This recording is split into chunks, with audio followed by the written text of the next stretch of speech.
It's moving quick. Yeah, something. Well, across the South, deadly and destructive storms tearing apart homes and leaving behind dangerous conditions. National Weather Service has issued nearly 300 tornado warnings across 15 states since Wednesday morning. Arkansas, Missouri, and Tennessee really hit hard. Probably only took 5 seconds from that point before I could just hear my house ripping apart. Tornado came through and just plowed about everything in its path. That's my home, so that was very devastating, and to see the roof off. We was hoping it missed our house, but as soon as we drove up, we realized we have nothing left.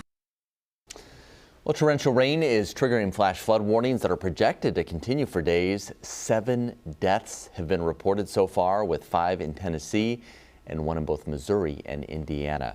California, we've actually deployed 4 crews from Oakland, Orange County, and San Diego to Kentucky to help with search and rescue missions. So that is what's going on there. And we were talking this morning. I couldn't believe that many tornado warnings in just 3 days. 300. Yeah, and I think they had 33 confirmed yesterday. So they have more severe weather in the forecast today, more severe weather possible in the forecast on Saturday as well as on Sunday.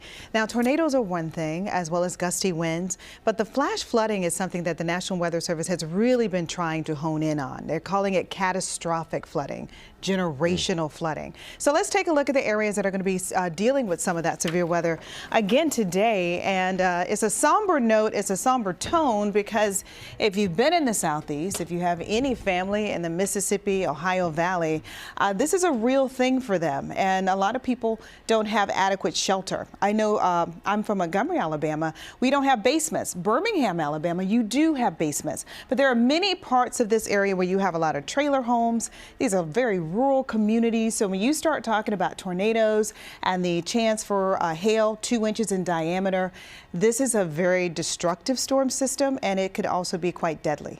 The chance for severe weather is in the forecast today. The system has stalled out. Tomorrow it'll move to the east. Sunday it'll move a little bit more. Right now, long-range weather models are indicating it could move up to the northeast and eventually just out of the forecast altogether by Monday. But that makes for a very long weekend. Okay, so our forecast, completely different. Sunshine coming in for the valley, afternoon highs in the low 70s, mid-60s coming in for the foothills, and the mid-40s coming in for the Sierra. So let's talk about our weekend. We do have a great weekend. Our snowpack, 100% of average. That is just so nice, especially considering how dry January was.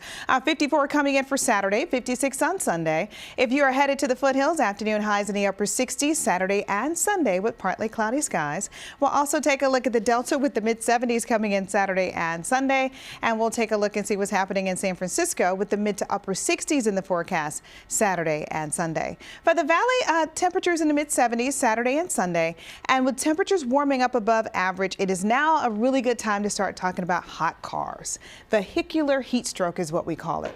It is the leading cause of non-traffic deaths for 14 years old and younger.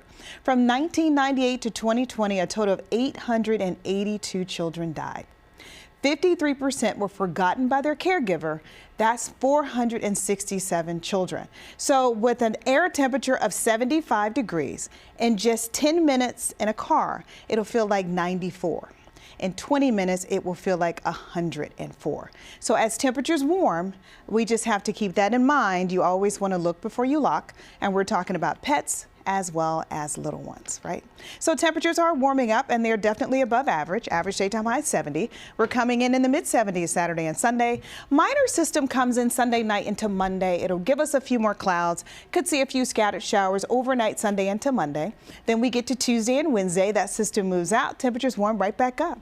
Tuesday 74, Wednesday coming in at 80, and Thursday coming in at 81. We'll also take a look of your 7-day outlook with the foothills as well as for the Sierra. And everyone on the same page with that minor disturbance that comes in on Monday. Maybe a few showers on Monday, maybe a few showers coming in for the Sierra. And after that, talk about rebounding. We're back in the mid-60s on Tuesday, mid-70s coming in for the foothills. And for the Sierra, you'll be back in the mid-50s with the mid-60s coming in for Wednesday. So the takeaway is it is April, it is spring, and this weekend is going to be amazing. Okay, so that's a look at your weather. Hey, stick around. Don't go anywhere.